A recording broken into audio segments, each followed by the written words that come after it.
What's up, everybody? This is Jamie and John of the Horror Dads podcast. This is episode 141, and let's fall out of love. Yeah, dude. This is the dysfunctional episode. This is toxic relationships, the ones that shouldn't happen, the ones that propel stories that, if people were more responsible with their emotions, maybe shouldn't exist in the first place. We're talking about, the worst of relationships in the horror genre. The relationships that are doomed from the beginning, Yeah. Maybe you'd even rather be dead doomed all along. or, uh, in some cases, supernatural creature, which we're going to talk about. So this is a fun prompt. It is February. We intended to have this done prior to Valentine's Day. Not a reality. Totally fine. We're still going to do it. It's going to be awesome. So we're going to talk about 10 films, 10 films that have toxic relationships that were doomed from the start, as Jamie mentioned. We're going to talk about the movies and the characters and the relationships, of course.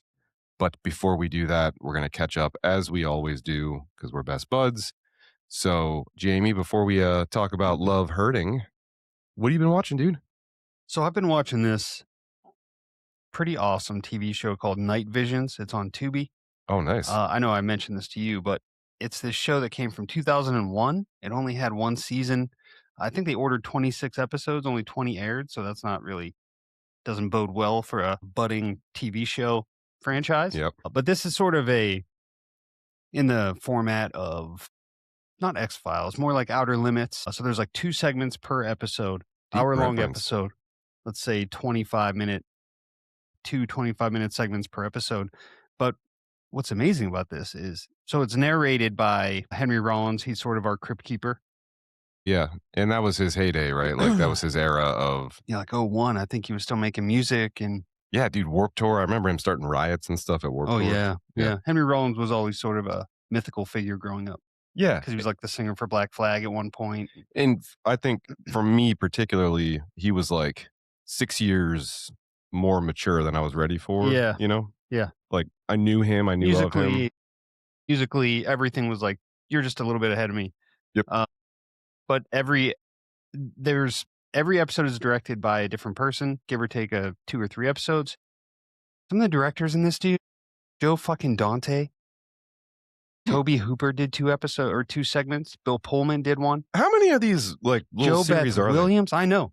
There's so many of these little pockets that like hit and then maybe didn't pick up, so they just. But you never even hear about them. Joe Beth Williams directed one? Yeah, she directed one. Yeah, she's the mom from Poltergeist, exactly. for those that don't know off the top of their head.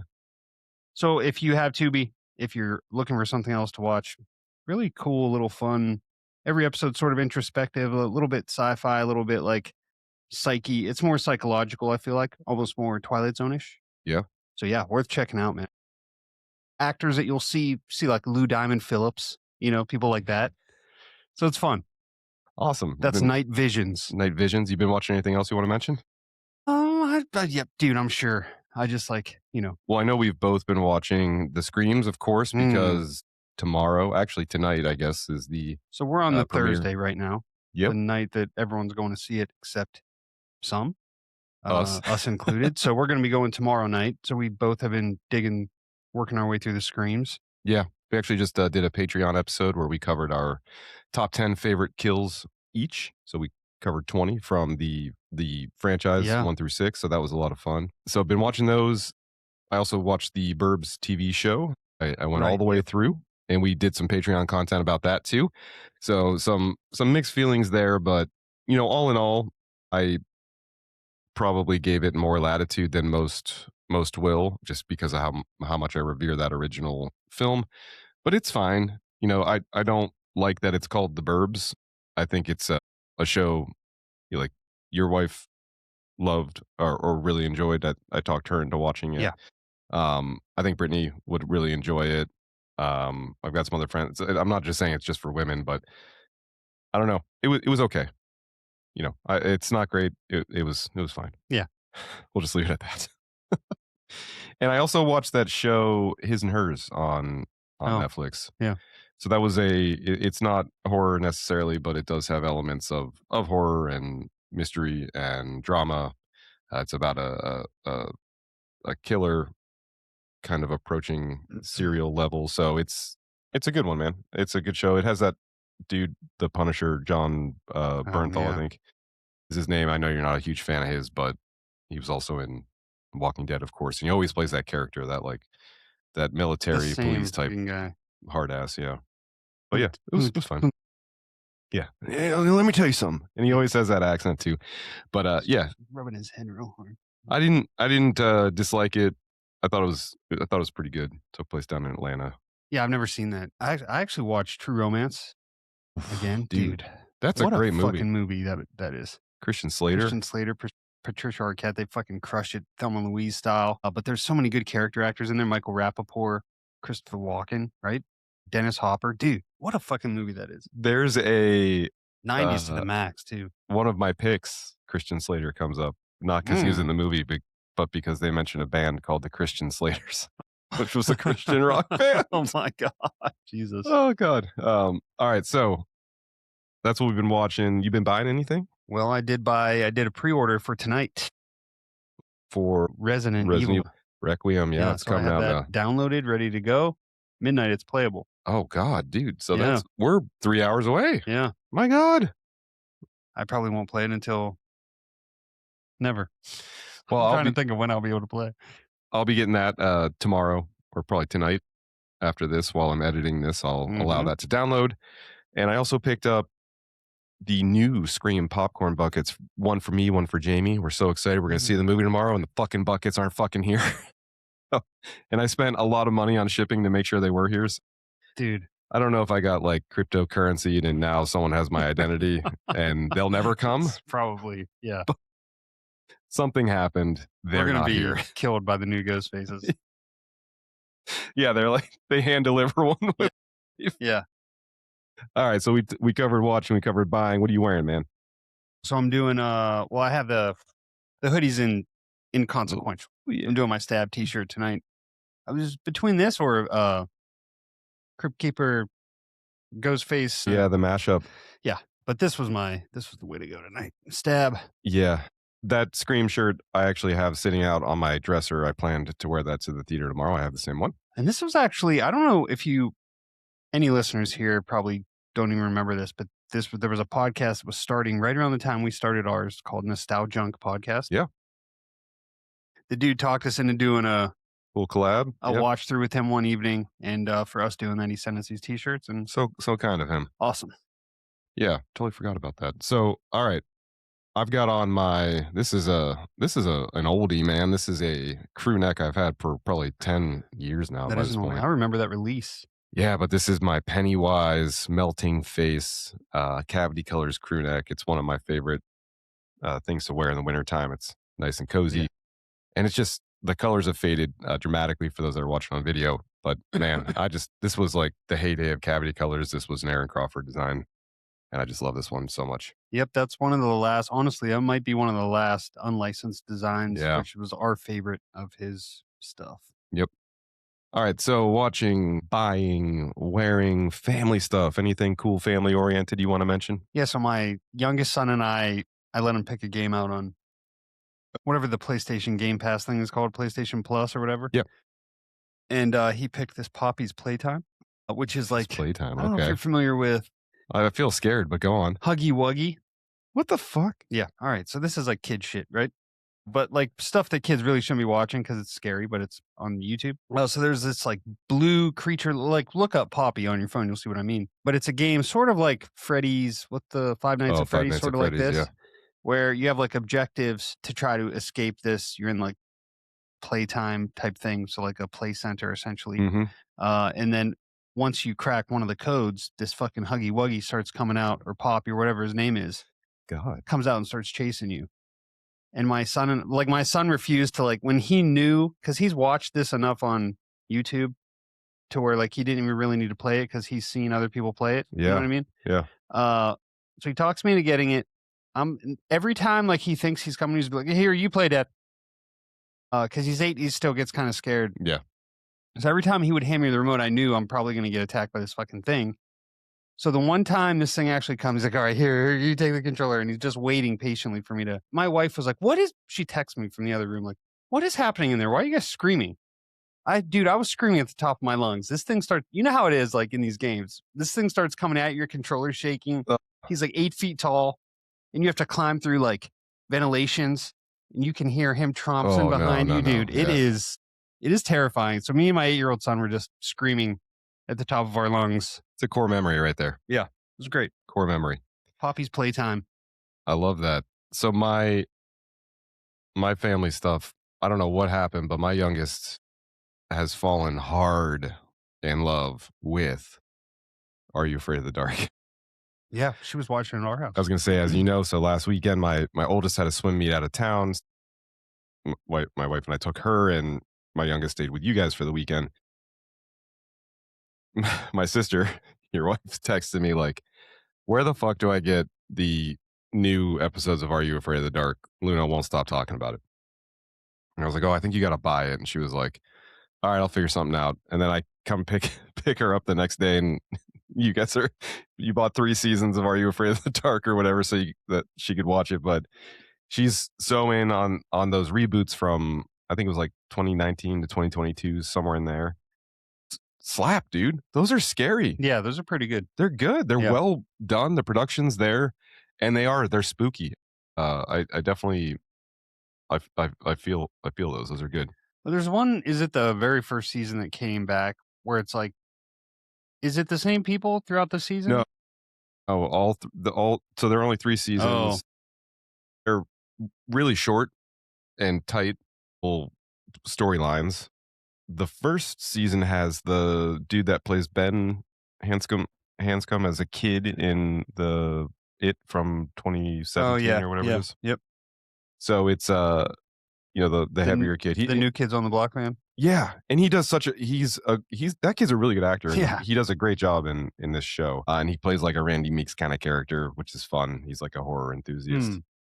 But it's been cool to discover those new ones with the kids. My oldest has been into it as well, but we've also now like, okay, rallied through like, hey, can we watch the original ones? So those still, some of those, it's like Jesus Christ. The fact that anyone our age is prescribed Zoloft is, I think, tied directly to this.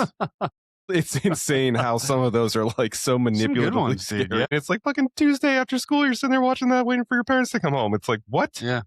But they're great. So good. There's some been really loving it. good ones there. Yeah. All right, watching, buying, wearing, family stuff. A couple quick plugs. We do have a new patron to welcome, Jimmy Morgan. So, Jimmy, thank you for joining. I don't think we Oh yeah, introduced Jimmy. Jimmy last time, did we? I don't We think might so. have. We might have. We had a new patron last time. Well, if we did, Yeah. welcome, Jimmy. Yeah. If we didn't, welcome again. So, Jimmy Morgan, Double dose. yeah, thank you so much, man. You could be like Jimmy. You can join the Patreon. We do have a $5 tier, a $10 tier on there. We do a few, three exactly, actually, bonus episodes per month. We have just a straight up bonus episode. We have a never seen it episode. And then we also do a horror news segment. So we've been messing with some live stream on that so we can get some interaction with those that are our patrons. And we also have Discord channel, which is like grown so much. It's so cool. We're so excited about. And if any of y'all are going to be at Horror Hound in Cincinnati in March, we will be there. Jamie and I, a lot of our patrons we're meeting up with too. So we're super excited. We're stoked for that. We can't wait to see you guys if some of you folks are going to be there.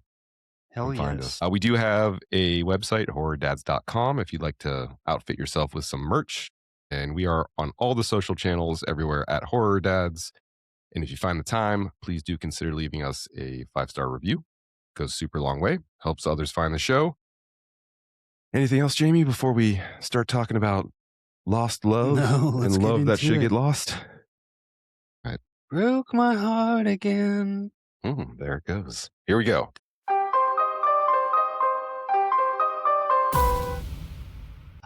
Episode 141. Love hurts. God. All right. Falling out of love. How do you want to do this, man? We're going to volley back and forth. You want to start? You want me to start? Yeah, I'm gonna start. We're just gonna do that. I'm gonna start. Okay, let's go. All right, let's do so this. we're going to 2022. Good year. Forbidden Love. The year of forbidden love. This is A Wounded Fawn. Shit. Directed by Travis Stevens. Our lovers here are Josh Rubin, who plays Bruce, and Sarah Lind as Meredith. and she goes as Mare. Yeah. This Also is a Mare the really Wolfer. moody movie, man.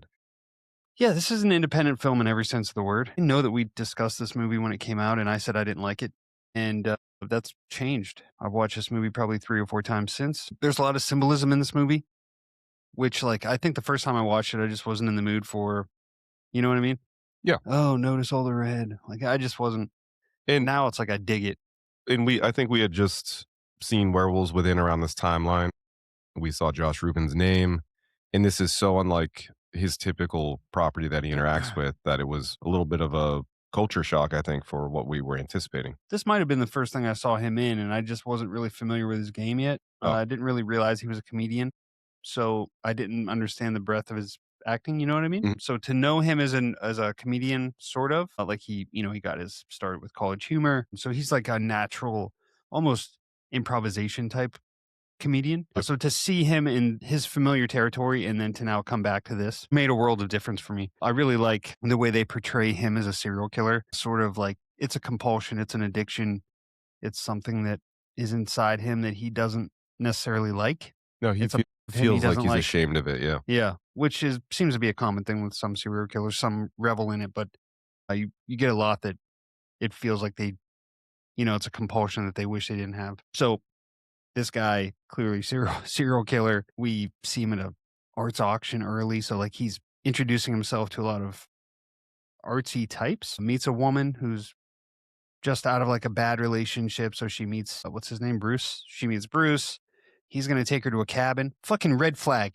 You don't go to a cabin hours away from the city or wherever you live with a new mate. Just Yeah. don't do it. And this place is like a James Bond villain's place. It's so pretty. It's windows floor to ceiling, right? It's just Yeah. this is not a traditional kind of like I'm going to Hocking Hills for the weekend and going to spend $75 on a wooden infrastructure. This No, is no. a home. Yeah. She says it's beautiful. She gets inside. I think she says she's swooning. She puts like a vinyl. Like she brings a record. I don't know who does that. That's weird. But she brings a record. Isn't that weird? Could you imagine going to a cabin with your significant other and like pulling out of like you have a bag with a limited amount of items and one is a vinyl fucking record? Let me ask this question to you. You're on a date with a girl. She takes you to a cabin. You're allowed to bring one vinyl from your current collection. What are you going to bring? Appetite for Destruction by Guns N' Roses. That'll be the end of that fucking date It's immediately. over. I'm out. You have a creepy cabin. Hey, do you mind if I put on the Stranger Things Volume 1 vinyl Yeah. while we make dinner? Yeah. Yeah. Friday the 13th.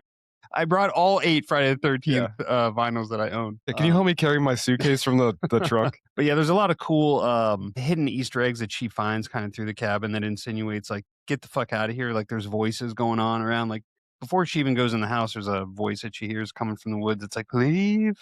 Mhm. She's like, hmm. But there's so many red flags on the drive from the city to the cabin. There's moments where he just like, get, if you're her, just get Get out of the out. fucking car. Get out. Like when they pass that fruit stand. And then the red flags, you see the red flags that are around the fruit stand, but they really zoom in on the fact that it's red. Like red is a really heavy symbol in this movie. It's a literal red flag, yeah. And it's the last stop. Like that's the last sign of public people that you see from there. It's cool catching all that kind of stuff when you go back is cool. And it's really scary once she gets in the cabin and you know like she's pretty much doomed.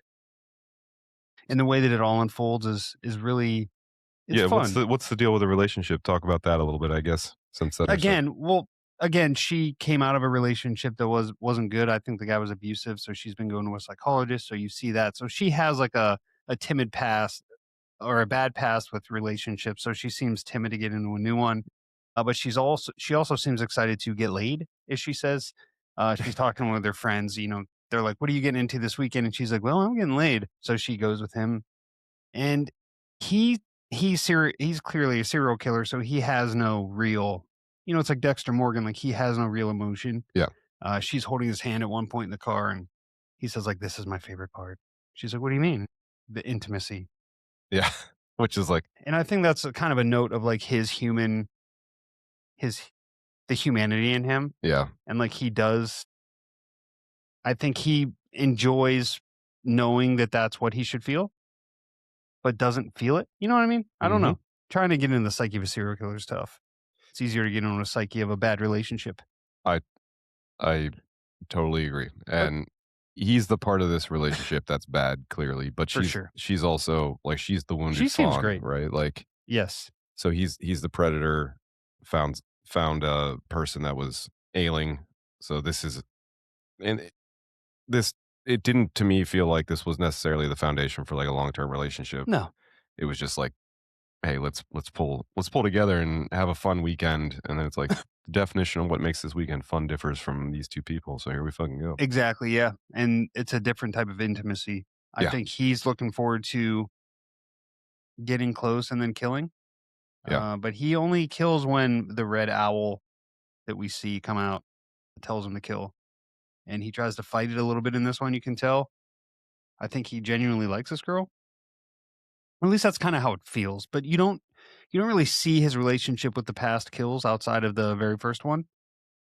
Yeah, that's So you definitely missing here, Yeah, so we and you're don't know the wondering, context, yeah. yeah, is Does this he always normal? pretend to like someone? Does he always maybe feel something and just has to give into the red owl? Yeah, We don't know. and He is d this his profile? Like, does he seeks people that are seem wounded. vulnerable? Yeah, Yeah. seems like, yeah, but The very first kill, which is the woman that outbids him on the statue, that's I feel like that breaks protocol. I yeah. don't even know if he meant to kill her. I don't really know how that unfolded, and I think that that kill was the pattern breaker. I think it typically starts as a relationship, is the way I'm guessing it. That's a Probably terrifying thought. probably much like this. Yeah, it goes to show, like, if you're not comfortable with somebody, don't put yourself in a situation that is incredibly precarious like that. Yeah. Hours away, right? Hours away, like, you can't just leave. But It's even not think that date. of spending 2 or 3 dates worth of time with a person and hitting it off, and then on time 4 is that's when they decide, like, that's a really scary thought. It is really scary because Because you'd typically, think right, you'd like, be like, 3 "Oh, you're a dates. serial killer," like, "Okay, I'm done on date 1," right? Yeah. Like, you're gonna get what you want, but the emotional complexity of this movie just demonstrates that, like, it's not always that. Yeah, and I think what we're supposed to gather is that I think for her, it's more like a fling, to your point. I think Mhm. it's like, I need to move on. This is my moving on, like, launching point, and he's throwing off immense red flags. Like, the fact that he pulls up to her house and he's wearing that fucking Dexter ball cap. Yeah. Nobody should wear that ball cap, right? Especially not on a date or picking up your girlfriend or I love that whatever. you're calling it a ball cap. There's no other way to put it. Like, that is a ball It's cap. a No. ball cap. He even, like, pulls it down when he sees the camera. But this guy's giving up the proverbial red flag from the beginning for me. Yeah. He's not even like he's, like, awkward. He just comes off really weird. The questions that he asks are bizarre. Yeah. I don't know. This relationship was doomed from the beginning, obviously, because he was a serial killer. It was doomed in many ways. I think, as you said, like, this relationship never really had a life beyond what it was, but Yeah. it Great pick, dude. went really south. That was A Wounded Fawn. That's from 2022. Yeah, when I saw that on your list, I was surprised, but I'm glad that you picked it. I threw it on again and was glad to have it on in the background. Yeah, I'm glad that I've gone back. That movie's a real vibe too, like Oh, dude, it's so yeah, moody. the way It's that it's so moody. filmed, Yeah. and it almost seems like it's filmed on 35 millimeter, or when I say that, I'm talking out of my ass. I just want you to know, because one of the movies that I It's picked like 19 millimeter. was filmed completely in 35 millimeter. Yeah. Not this one, but it could All right, man. So that's your number have 5 counting down. So my number 5 counting down is quite the opposite, in fact. been. This is a 2014 little gem that not a lot of people know about, but this is the Joe Dante film Burying the Ex. Wow, this is a movie that that I love. I Dude, think I got you into this movie. you absolutely did. I own the Blu-ray, You so yeah, this is a good one. It's a great one, dude. So Joe Dante, of course, director of The Burbs, Gremlins, The Howling. Frequently, I would say he blends horror with comedy. Hmm. It's absolutely the case here. So this is equal parts horror to comedy. And I just love his ability to take like suburban culture or even urban culture and just make it dysfunctional. Yeah, That's his jam. That's his vibe. and characters that really work. 100%. So we have Anton Yelkin, rest in peace, Anton, but he Oh plays man. Max, and he was also in the Fright Night remake, and he was in Green Room. Just such a great presence. Died very very young with this freak accident too. Odd Thomas. Really? Yeah, yep. And his counterpart is Evelyn, played by Ashley Greene, who was in the Twilight films. We just realized when we were Yeah. doing research Yeah. prior to filming here. And Alexandra Daddario is kind of the third wheel. She's the Happy Valentine's. yeah, she's the alternate love interest to She is nobody's Evelyn. third wheel. Yeah, yeah. So this came out June of 2015, as I mentioned, and this really just follows our character Anton Yelkin, Max. He's this very passive, soft spoken, kind kid who's horror obsessed. He works at this ridiculous place. I think it's called Bloody Mary's, and he works for this dude that owns this like little boutique horror shop that probably makes, I don't know, $20 a year, Yeah. and they sell Halloween costumes. I think it's open all year round, but this takes place around Halloween time. It's in San Francisco, right? Yeah, it's definitely a city in California, but he's stuck in this suffocating relationship Yeah. with Evelyn, played by Ashley Greene. So she's incredibly controlling. She's beautiful. They have a really, really strong physical relationship. That's like all they talk about is having sex, and like that's just like that's what they're centered around, like that interaction. And he has this comic relief character of his like half brother who's like kind of weaving in and out and plays this like this Womanizing. yeah, he's this womanizing presence, but he plays like the angel and devil on your shoulder. He's definitely the Mhm. devil's side. So Mhm. he's the mechanism that like pushes Max out of his comfort zone. Like, no, you got to dump this girl. You got to go. You got to figure something else out. Like, so he kind of pushes for some of the conflict. Long story short, Max decides that his time with Evelyn is just it's up. So he's gonna break up with her. They live together though. Clearly they're on the we're gonna get married path. And she's so controlling that she very, very clearly does not see this coming. In fact, so much to the point where when he calls to say, like, hey, I gotta talk to you, like, let's meet up, she's like, oh, you bought me a puppy. So she immediately like gets it so wrong to the point where she doesn't even suspect that. Really sad, actually. It is. Yeah. And as this is unfolding, he calls and says, hey, I want to talk, like, let's meet up. On her way to that meetup, gets hit by a bus, dies. So now you're watching Max struggle through this grief. He's like, fuck, I'm relieved, which makes me feel horrible because I didn't have to do the hard thing. And now I'm also sad. My girlfriend was killed. And he's grappling with all these emotions, which if you really think about this, if this were to happen in real life, that would be a horrifying I experience. mean, Like that would you're not. you'd never recover from that. No, not Like as quick. Certainly not as quick as it happens in this. you blame yourself. Okay. Yeah. So simultaneously there's a wherever this is in San Francisco, we should all live there because very close to Max's Bloody Mary shop, there's a ice cream shop called Ice Cream. And Alexander Daddario's character is the purveyor of this establishment. He goes in there, they bond over Fruit root fruit brute flavor and all the malt, General the Mills malted. like yeah, characters, right? And I just wanted them. just wanted a malted. And so they have a spark. They hit it off. And this is even prior to his girlfriend dying. So then after she dies, he's at the movies, runs into her, they spark up a little fling.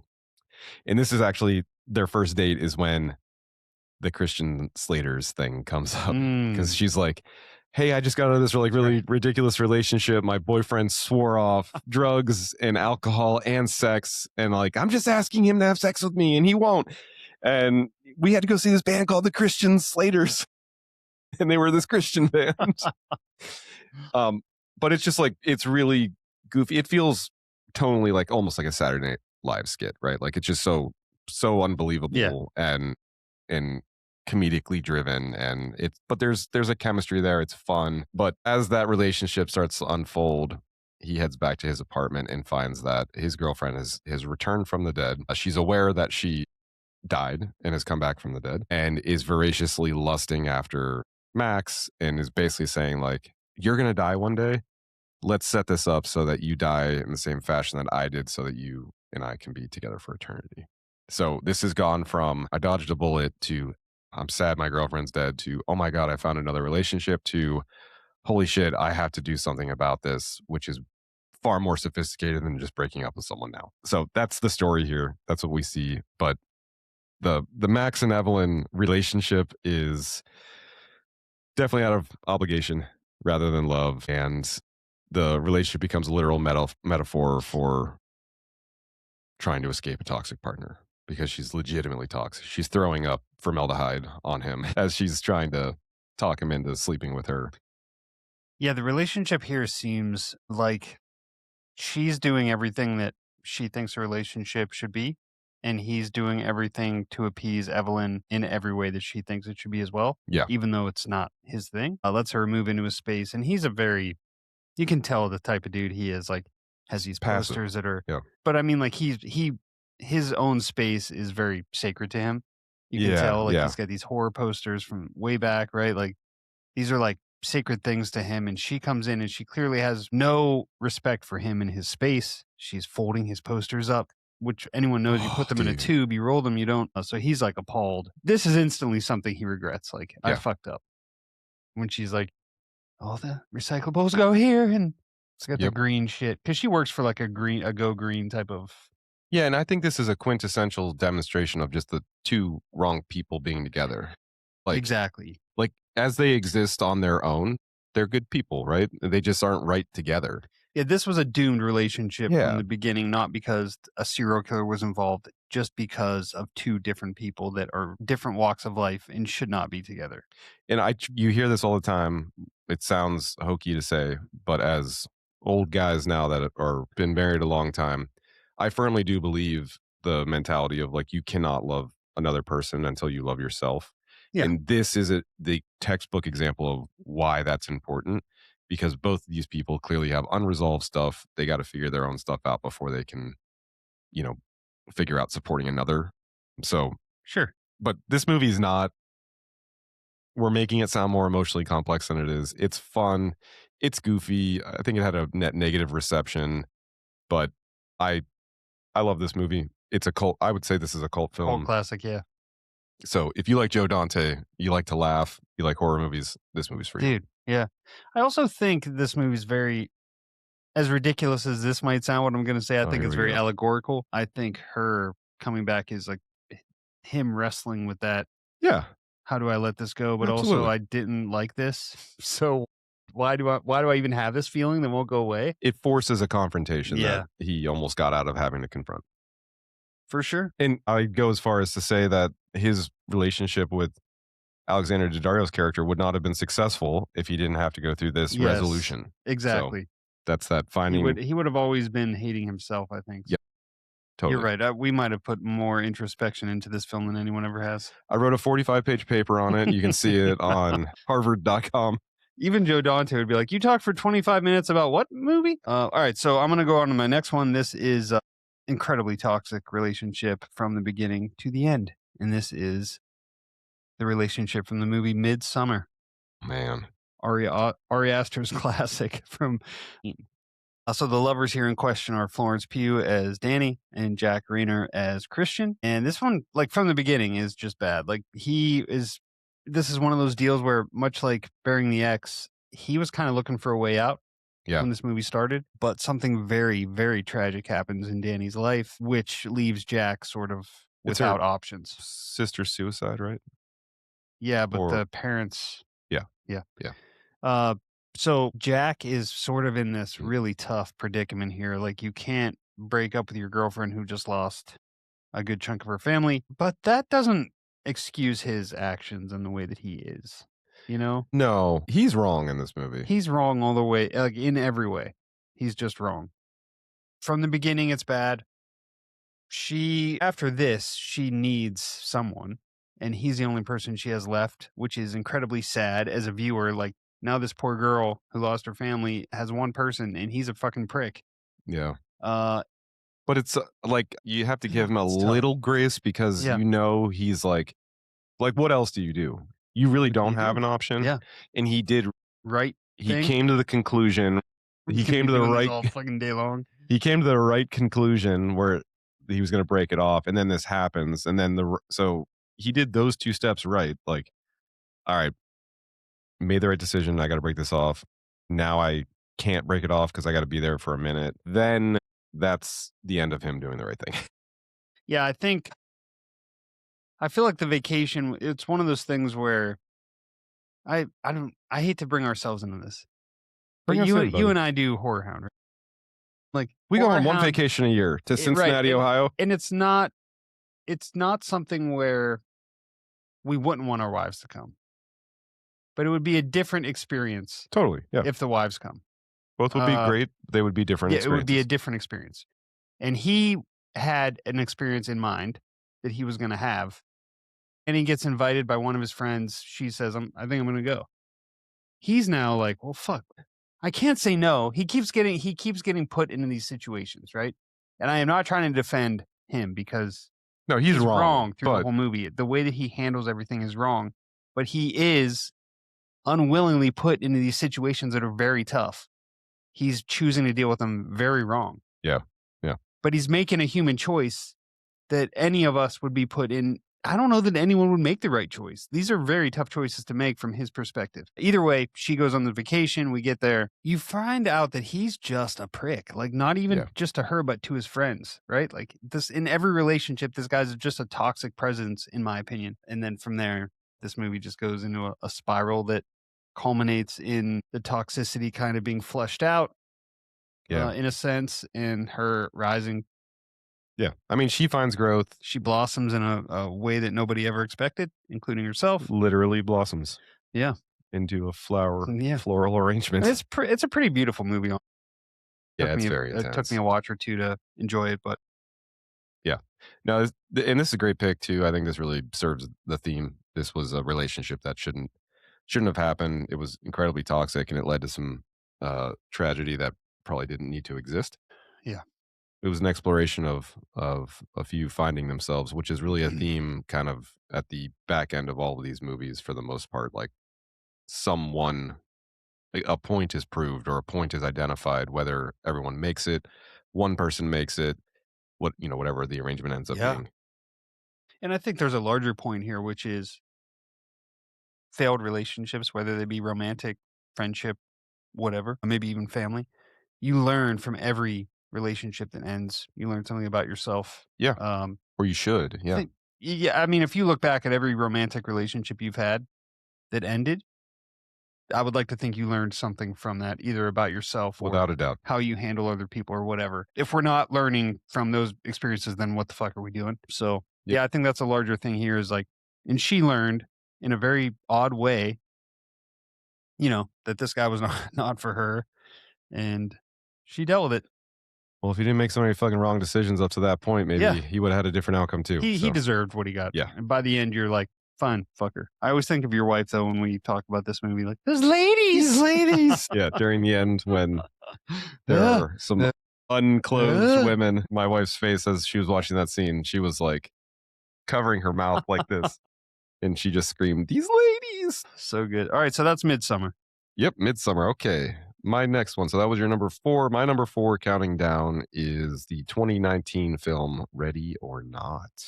Ooh. So we got Radio Silence here on the eve of Scream 7, which I know is not being directed by Radio Silence, but Matt Bettinelli-Olpin and Tyler Gillette here. So these guys did Scream 5 and 6. And this came out Southbound. just between Southbound and Scream 5, right? This Mhm. was the release that happened. So Samara Weaving, also known as everyone's favorite babysitter of all time, Also in Scream 6? also in the intro of Scream 6, plays the character of Grace. And Adam Brody is not her love interest, but her love interest's brother, right? Right. Plays Daniel. Mark O'Brien plays Alex. Andy McDowell plays Becky. So we have Grace and Alex, played by Mark O'Brien. That's our couple in question here. So for those that haven't seen this, though, we've got Grace who's marrying into this unbelievably wealthy family. It feels so stuffy. And the Ledomus family, and she discovers the people surrounding her are detestable, right? The family members are all like drug addicts. They're talking shit. They're drug addicts or alcoholics or just have bad bones in their body or are unhappy people. So like the narrative is very, very much there that everyone in the space, with the exception of two people, which are these two people who are about to get married, they seem to be the only ones happy. Everyone else is like, oh, it's gold digging skank. Like, I think is a thing that is said. Like, that's a line that happens in the movie. Very uncomfortable. So she marries in, though. We're on the wedding day. The wedding happens. Everyone's happy. Then Alex reveals as they head up to their bedroom for the evening, the old grandmother is sitting sitting in the room, like Oh, old yeah. maid in the Yeah. fucking corner, and she's like they're like kissing and they're being intimate, and then she looks up and sees the grandma sitting Mhm. there, screams out loud, and grandma's basically like, "It's time to play the game," or whatever she says. So now we find there's another installment. He's like, "Oh yeah, you got to come down to the game room," and she's like, "Oh, that's a very normal room for a person to Mhm. have in their house." Ha ha ha. So, but by this point, we're still like flirty and fun and having fun because we haven't realized what the premise of the story is. Mhm. So she comes down, and there are what are equivalent to almost like tarot cards that are passing out, and you discover that basically there's you pick from this deck depending on what the card says. She picks this card. It says hide and seek. So now story on. Basically, this family makes it the objective for her, Grace, to hide, and they hunt her throughout this cacophony of a home. It's a very Dracula inspired, sprawling grounds. It's like the hotel from The Shining mixed with Dracula's castle.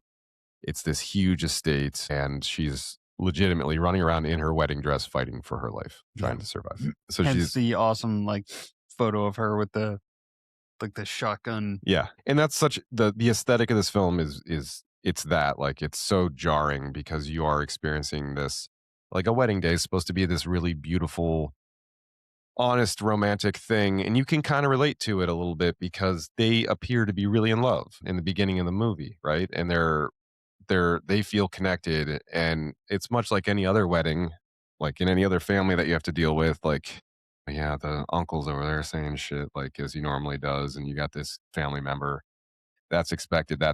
So you're kind of snowed over because that juxtaposition exists, but it's like, no, that feels natural and somewhat normal. At least iterations of that. It's just on a different scale because it's this big ass castle that they're getting married in. But then it's like, oh no, the car is flying off the cliff because this is way more Mhm. than we thought.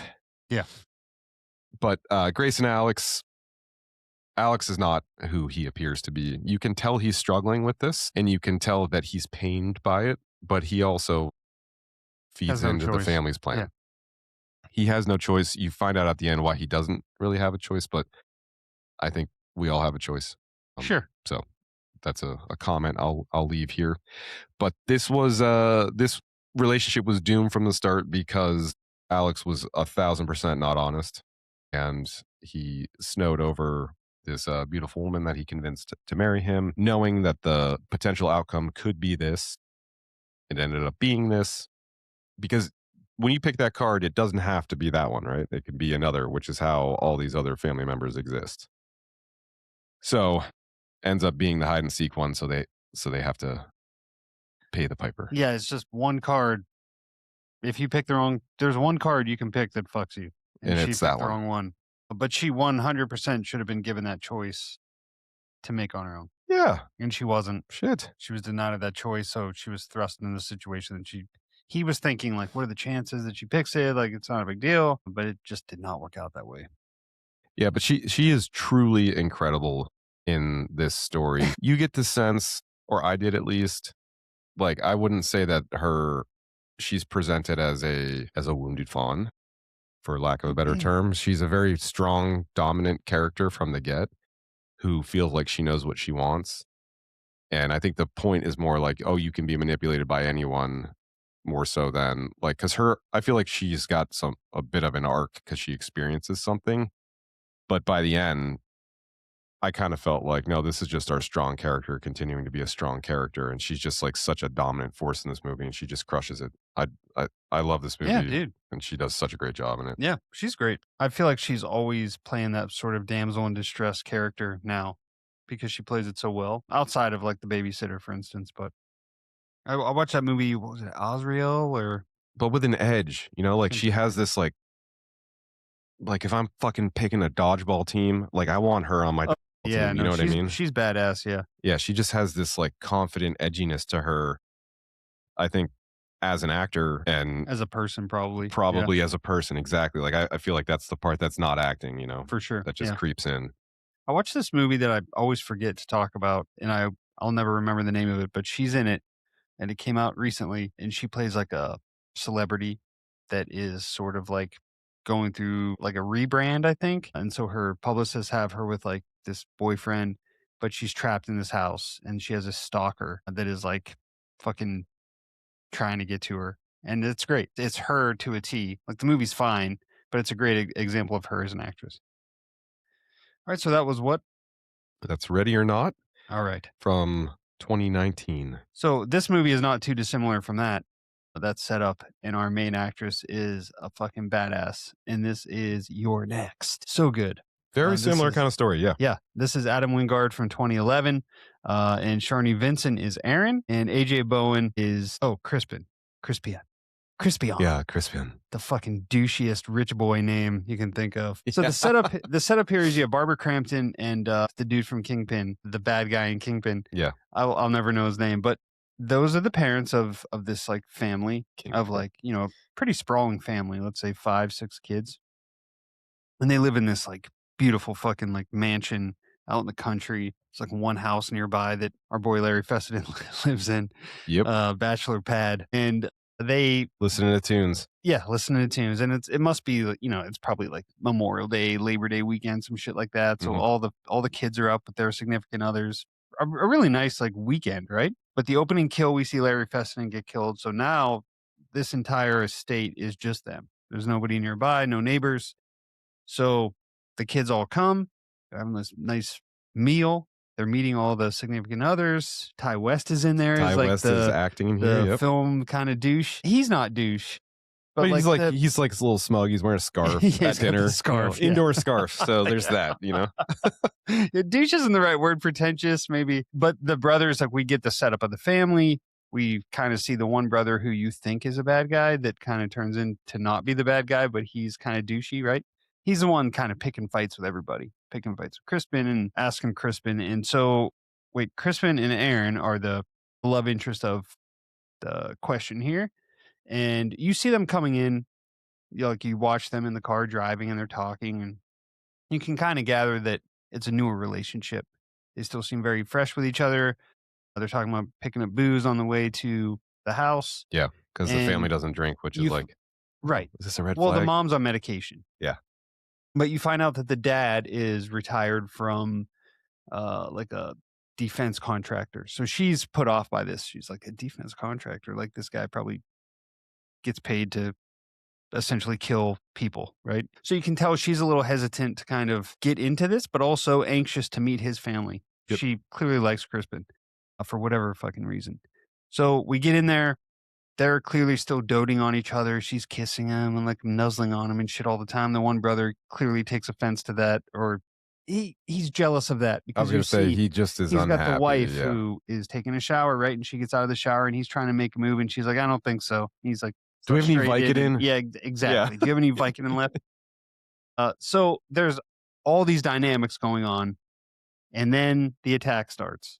And then we have these masked attackers from outside, sort of almost like a home invasion type thing, in shooting like fucking crossbows, killing people. Ty West goes first. Yep. And from there, chaos ensues. We don't know what's going on. We just know there's some sort of home invasion happening. And what we don't know is that Erin is a survivalist, grew up in a survivalist family, is trained to defend herself and defend her family from any like issues, essentially militia. And she is a fucking badass. And what we don't know is that there's people that are in the family that are involved in this intrusion. The one son was in the military and kind of recruited a military team to come and invade. so that they could kill the family, kill the brothers, except for the 2 or 3 that were supposed to live and then get the inheritance and live happily ever after. What they didn't count on was having this survivalist badass woman there that would be able to sort of home alone things and just take matters into her own hands and crush motherfuckers. Yeah, dude. This is a great movie. I remember when this came out, my best buddy Connor, I think he said he like walked out of the theater or was going to, like, oh, worst movie I've ever seen. So it took me a minute to watch it in the first place. And I remember watching it and then being like, what the fuck is wrong with you, dude? This movie was Yeah, great. what is wrong with you, Barbara Crampton? Yeah, Yeah. So very, very similar story though to Ready or Not, I'd say. dude, not too dissimilar at all. Yep. And that both centers around one really badass woman who Yep. just gets shit done on her own. For sure. And then we find out that her love interest is, spoiler alert, involved in the home invasion. Yep. Crispin's a total. Not only Like, is he a total wiener, but because he's he like runs manipulative and outside, he's like scared. He's like, I don't like to be around the blood. But he's still involved. Like, dude, you're every bit as involved in this as you, man. so when you're meeting And the your way that it significant other's ends, family, just be wary if they Jesus. have a Yeah. sprawling, nice, if it's a second home you're going to, just think No, twice. you want the in-laws that live in a trailer at this point. Yeah. Yeah. So that was your next, and that was my number, what, 3? 3. Yep. So my number 3 counting down is we're going back a little bit. I think this is the oldest pick thus far. And this is from 1991, Wes Craven classic, The People Under the Stairs. Ooh, Yeah. wow. I wouldn't have thought of this one for this pick. So I think this one, because I was trying to diversify some of my picks Sure. and Oh, your boyfriend's a psycho. Who's another one? exactly. Yeah. So this is a match made in heaven. Honestly, this is the relationship itself. I don't think is toxic. I think it's the outcome of the relationship Mm. that's toxic. But we'll get into that here momentarily. But this was, as I mentioned, directed by Wes Craven. This is known for really it's a narrative around social commentary, I'd say, because you have these characters that are being displaced from public Mm. housing due to this gajillionaire investor.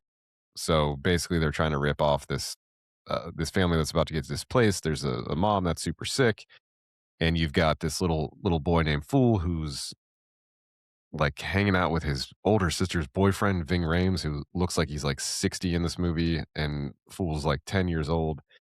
And Fool's this like really hard ass character uh, who is joining a heist essentially to rob a family to get money to be able to get his mother the medication that she needs because she has cancer.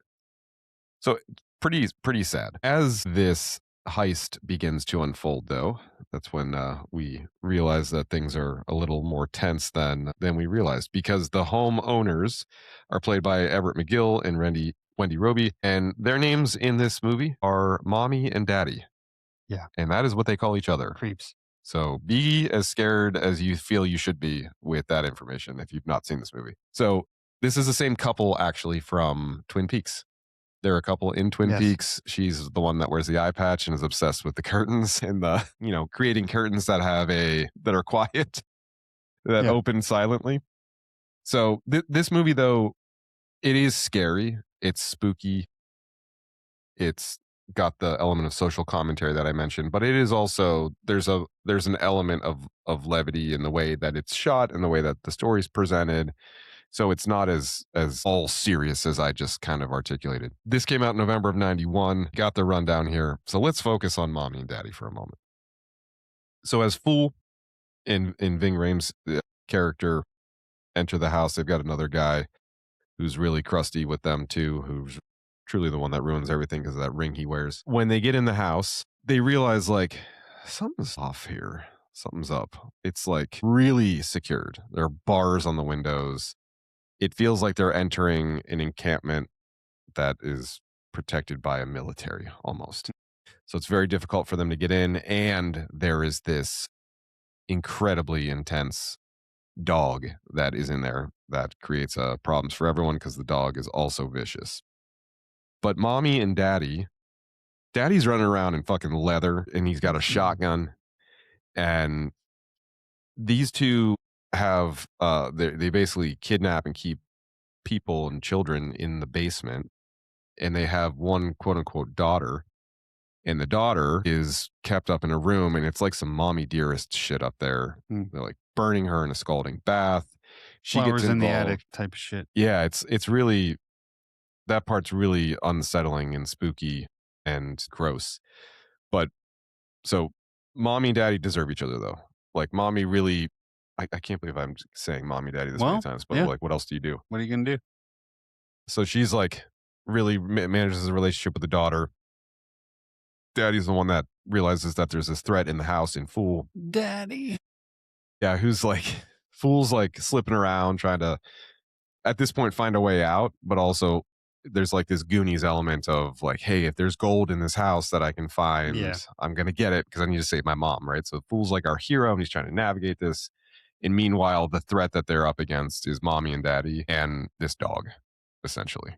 So mommy and daddy are disgustingly on the same page about life and keeping people captive. They have this really gross position about people that are poor, and you come to find that they are the owners of the public housing that they're about to destroy. So like they're just the evilest of evil. And as I mentioned, their relationship isn't necessarily toxic in how they make one another feel because they really dote on each other in a really gross way. But the outcome of their relationship is pretty disgusting and toxic. So that's what I have to say about that. Yeah, that's a good one. This is a risky movie to talk about this day and age. You want to be referred to as a horror bro. Yeah, Yeah, but this is a great movie. it's a good one. I love this movie, and I love the story here. And I know we've talked about the movie quite a bit, but I mean, dude, it's fucking goody. it's worth a mention here. People under the stairs. All right, so my next one here. This is my next to last, the penultimate, and this is a movie that it's pretty. I don't know. And now I keep us like I don't feel enough people know about this movie. That we're gonna go one older than yours, and this is from 1988, and this is Edge of the Axe. Dude, So this is a pretty wild movie. This was filmed. It's a Spanish director, Jose Ramon Larraz, and he has said that this is his worst movie. So there's that. This movie is. It's I like haven't seen any of his others, I don't think, but no, I like this movie a great this deal. movie's not all dubbed, but it's like I think it's part dubbed. Yeah, it kind of feels like almost like a pieces, Yeah, like the way it's shot yeah, in the production quality and the dubbing. It feels like you're watching a movie like that. but it looks beautiful. Like this movie, it's like I think part of it is Oregon, Spain, whatever. Oregon, Spain, you know. That like Pacific Northwest vibe is it's all in this movie. He lives in like he might as well live in the trees. It's like a Keebler elf where this guy fucking lives. Like the houses are like all around. Go back and watch where he lives. If I was a Keebler elf, this is where I would reside in the trees in like a circular home, like fucking Robin Hood, Prince of Thieves. But main man here is Gerald, played by Barton Fawkes, and his love interest is Christina Marie Lane, playing Lillian. So Gerald is like new to the area. It seems he's really into computers. Drives a motorcycle. I think they called him. They call him like biker boys. Like it's just a dude on a motorcycle. It's not a Harley, but he's got this red helmet. Like he's kind of. And this is a time when like 1 in 100 people had a computer. And they clearly set this guy up to be super suspicious. Like he's not even super. Like he's not even a suspect really throughout the movie. But he's just kind of set up like the way that they have him in the motorcycle costume, like or the outfit, and Yeah, they red herring him. yeah, and they do the him with this computer just seems like he's the only one that has one.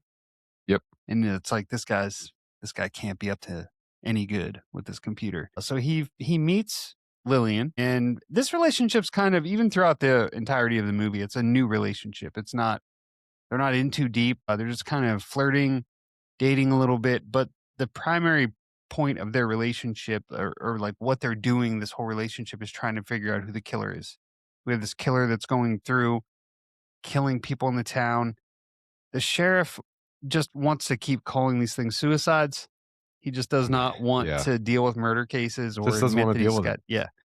So he gets to a point where he has no choice. They have to figure out what's going on.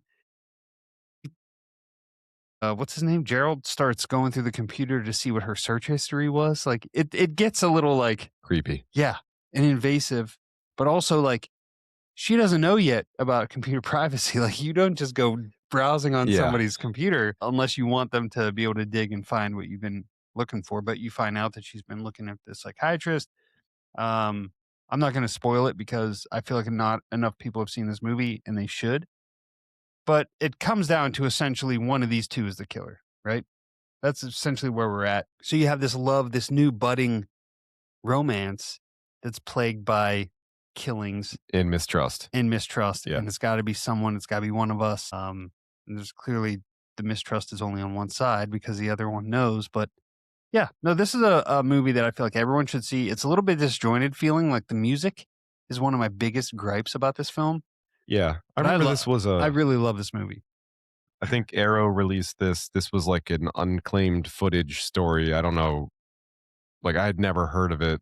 And I remember the release around it was really socialized and kind of there was a lot of buzz around it coming out. There was a little bit of buzz, yeah. Yeah. And I remember we bought it blind and watched it and we're both like, damn, like I wonder how many of these exist. Right. Yeah, we should get back to that. When John and I started this podcast, one of the things that it was before the podcast, but the thing that we were doing at the time was buying Blu-rays, but only Blu-rays we had never seen. And we ran out of that, so we just started stocking up on old shit. But Yeah. The that blind was buy. the initial point was the blind buy. Wow. And we started. I think we didn't have too many issues, but it's like if you spend $40 on a beautiful Blu-ray release and then the movie sucks. No, I mean, I got burned by a few. You get burned a few times. Lover's but, Lane. oh, Ugh, dude. that was the one that burned me hard. But still, it's a fun exercise, and it forces you to introduce yourself to stuff that you would never watch, and that's what happened here. So, Edge of the Axe, I own it on Blu-ray on Arrow, and it's beautiful. Every now and then, I'll just reverse the. I love doing that with The the Arrow cover, releases, yeah. is reversing the cover. Great pick, dude. All right, so that was your number 2, counting down. My number 2, I'm gonna stay in the 90s here, and I'm gonna go to 1992 with the Robert Zemeckis film Becomes Her. Dude. Dude, all right, so first off, Robert Zemeckis directed Back to the Future, Who Framed Roger Rabbit, right? Romancing the Stone. So this guy's done some stuff, right? So he's a very prominent director. And we have Meryl Streep, Goldie Hawn, Bruce Willis. We have a love triangle. Dude, this is movie. a fucking. The budget had to be insane on I this can't movie. even imagine. But like you've got all those movies I just mentioned coming out prior to this. So it's like, what do you want your budget to be? Yeah. Robbie, we'll give it to you. So, but it's stacked. So Goldie Hawn, Meryl Streep, Bruce Willis, and the general gist of it here is Bruce Willis is this kind of like Meryl Streep, I think, classifies him. She says in the movie, like there's a line she calls it, she's like, white fat Republicans like you won't survive this or whatever. So, and that's really like he's supposed to be this like wealthy, spineless, soft, can't, focused on work, focused on the money. I don't have time for relationships kind of personality. But he's not ostentatious. He's just weak, And he's in this relationship with Meryl Streep. They're married, and he wants out of it bad. And then he meets Goldie Hawn, who basically comes like the devil with a deal, and like, hey, like, come with me. Let's get rid of her. You don't need her. Be with me, right? So whether Goldie Hawn arrives or not, Meryl Streep and Bruce Willis's relationship here is not healthy. It's not a good one. It shouldn't exist, and it's clearly predicated on comfort, wealth, money, status, all those other factors. So it's just it's vanity. But they're rivals, so I think even their interest in fighting over Bruce Willis's character is rooted in the wrong thing too, right? So like nothing but problem after problem. So after Bruce Willis makes the conscious decision to like tell Meryl Streep like, hey, I'm out, they get in an argument at the top of the stairs, and she starts to fall backwards like Arbogast from Psycho, and she's like teetering back and forth, and he like goes to help her, and she's like, help me, you limp dick, or whatever she calls him and says to him, and then he just like pushes her like that. She falls down the stairs. Dude, if you threw a tennis ball down this set of stairs, I'm not exaggerating. It would probably take. It's a huge staircase, but it would probably take 5 seconds for the ball to go down the stairs all the way. Yeah. She's falling down these stairs. It feels like 3.5 minutes. It's so funny how aggressively she falls down these stairs. She breaks her neck. She's dead. And then there's this period of resurrection. It's not too dissimilar from The Substance, really. There's this like vampiric woman who's walking around half naked over by a pool the entire time that's got this elixir to bring people back to life and Mhm. preserve their youth. But basically, like you have to take care of yourself is the requirement. And this love triangle gets so fixated on fighting for the affection for someone that doesn't give a shit and that they don't give a shit about that they basically beat up their bodies. Goldie Hawn's character also dies. She also has to then use the elixir. So it's this very comedic, very fun, very outlandish, absurd story about this love triangle. And it's more comedy, I would say, than anything else, but like it's up there with like a nothing but trouble kind of storytelling. Yeah, it's in that same, In like, culture. Addams Family type. Yeah. Yeah. Yeah. There My kids kept it coming even down looks here and and they feels were like Addams Family. asking me a bunch of questions, and I'm always like, "Oh, it's PG-13, you're fine." But there are a lot of butt cheeks in this movie. And then my youngest was like, "What's going on?" I was like, "Oh, all right, get out of here." One of my favorite memories of this movie is we all went to the Outer Banks in 2018, I think. My youngest was like 1. Our youngest weren't even 1 yet, both of ours. And every morning, somebody would have to be, like, with the babies.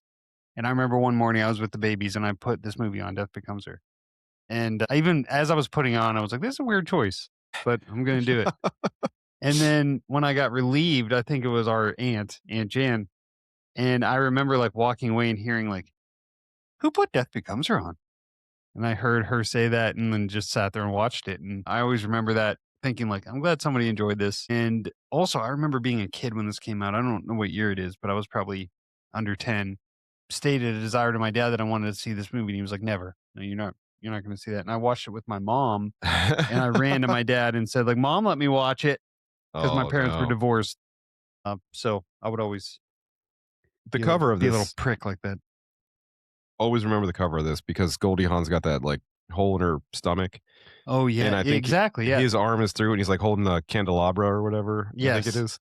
And I just really remember this cover. I didn't see it till, I don't know, later in life, probably 10 or whatever.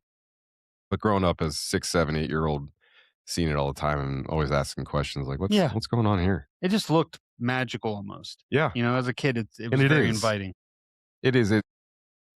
It's like a Ghostbusters, like Yes. it's that level of in the production quality, it feels that way too, like a Back to the Future, like it just Totally.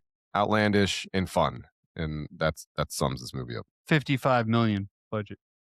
55 million in 1992, Yes. that's nuts, Crazy. But back then in the 90s, dude, budgets were man. insane. Now we're stuck with budgets like for the movie that I'm gonna talk about now. And this is an incredible movie. One of the better movies of 2023. I don't know if we talked about it on our best of list. If we didn't, shame on us. But this is Strange Darling. Yeah, dude. Oh, man, this is such a good movie. This movie, dude, man, I had only watched it the one time. And when I revisited for this exercise, I was like blown away. Like, holy shit, I forgot how good this movie was. But this is directed by JT Mulner, starring Willa Fitzgerald and starring Kyle Gallner. They don't really have names in this because we're just introduced to them. If you look them up on IMDb, her name is the lady and his name is the demon. And so it's this relationship that is from the very beginning just seems very toxic in the sense like you're not sure what even is going on. Is she a prostitute? You feel they're both there for the wrong reason. Exactly. Yeah. You get this vibe where she's taking control in a nefarious way. Even from just the casual, the movie starts with them just sort of having this casual conversation in the car. Yeah. When I say casual, I mean casual for the situation that they're in. They're both clearly it's already decided that this this conversation in the car that's taking place outside of a motel is going to end up inside the motel. But it takes a while to get there. She plays games, right? Like it's just like this is kind of what she Yeah. does. And he's clearly he seems like the wounded fawn in this situation where he's got some sort of past. He seems very timid by the whole thing. He doesn't even he feels awkward. It feels like he feels like he's awkward to be in this situation, and he keeps saying like, "So, are we gonna go in or what?" And she's like, "Well, not so fast, partner. Yeah. There's just this I want to mounting play some tension. games." Yeah. Yeah, you can tell she is a game player. And then we get inside. She decides that I should mention this movie jumps. So it starts at chapter 5, then we go to chapter 1, then it jumps to chapter 4, then 3. Like it does a lot of jumping around, Yeah, it's told out of order. which I typically do not like. In this situation, it really does work though. Yeah. And in every way, the pieces sort of fit. It does that like weapons thing, right? Like, well, we see this point of view, and Yeah. then we're gonna the mountain people or whatever. So, but there's so many things. So it ends up in a chase, sort of. So we have this chase going on while we're watching the relationship take place. And so you're like, well, what unfolded between chapter 1 and now we're at chapter 5? What the hell unfolded? So you just want to know. And when it fills it in, it does a great job. Yeah. But they have a very toxic, she wants him to get a little rough. He doesn't want to get rough, but then, he gets a little rough, and then she's like, well, why are you getting so rough? It really is like, you as a viewer are like, It's who so the fuck am I uncomfortable. rooting for here? I want out of here. I don't know who I'm supposed to be supporting, but I don't want to be supporting any of this. I just want you to go home and you to go home. And it just feels like it's more toxic for the viewer than it is even for them. Yeah. Yeah. No, Speaking I of agree. toxic, holy shit, dude. And the way that this movie unfolds takes some wild fucking rides, some wild turns. You're just like the entire time, like, dude, this movie's great. This movie's fantastic. Man. And so Willa Fitzgerald, you said her name Yeah, is? from the Scream TV series. Yeah, she's from the Scream TV series. Kyle And Gallner was in Scream 5, so there's a beautiful Scream connection here. just even watching it, you can tell like they have this chemistry, and they're both Yeah. such good actors, I Yep. think. And they have Both this young and up and comers. Yeah. And like even watching the Scream TV show, which was not good by any means, but we enjoyed still. Bite your tongue. But even watching that, I think as we were watching it, we're like, oh, the lead, like she's really good. Yeah, You know, undeniably, like, yeah. Bad writing be damned, she's still really good. Great. And so it was great to see her get a chance at like a movie like this was like perfect for her, man, Yeah. because she was really able to like spread her wings on this and just show off the whole repertoire of what she can do. And yeah, the tension, the will they, the won't they, the what the fuck, like what? Yeah, the Who am who, I the rooting why, for? the what, Like, yeah. that's such a great way to put it. This is a fantastic movie. If you haven't seen this, I do think for some reason this just got less attention. Because it came out in a year, I guess, that had a lot of great films surrounding it. So Yeah. that could have been part of the reality. But yeah, this is a great movie, man. I do think that this was missed by a lot of people. A Strange Darling 2023. Dude, just fucking great. Yeah. Like, I'm telling you, when I was like, because I forgot about like the mountain men, the mountain family thing going on. Yeah. I forgot about all that. Yeah. And then when the cops show up, dude. The payoff here is great. It really is. Oh, there's so many frustrating moments in this movie though. And the way that the bad person at the end keeps getting, it's like, no, come the fuck on. And I don't mean that in a bad way. It's like good for them. man. Yeah, we won't give it away. I cannot recommend this movie enough. Strange Darling. Great pick. All right, I'm to my last one. That's it. We're on the last. So my number one, 2017's Get Out. Oof, dude. This is the best toxic as fuck. Yeah, so this was directed by Jordan Peele, of course, who also directed Us and Nope. And Also just so fucking funny. oh, If you are any sort of doom scroller like we all are, you come across the Key and Peele clips constantly, you I can will get lost. fucking But yeah, so Daniel Kaluuya here as Chris. And this movie was nominated for a bunch of Oscars and very well deserved. didn't win enough. The ability for the talking about Key and Peele, those skits, which are goofy and stupid as hell, but still so funny. Like the fact that Jordan Peele has evolved into this prolific storyteller that has all this like socially conscious undertone. It really is amazing. Like what he's gone on to do is incredible. No one His saw that films coming. are great. Yeah. Nobody. So Daniel Kaluuya though is a recurring cast member for Jordan Peele. They work together quite a bit, and he does a great job as Chris here. And his counterpart is played by Allison Williams, Rose. So Chris and Rose are our couple here, and we got our boy Rod as the comic relief. He's the buddy that Mm, helps out, so good. and he's the one that stays back and kind of helps from afar. Chris is a photographer. He's got this girlfriend Rose that we just talked about.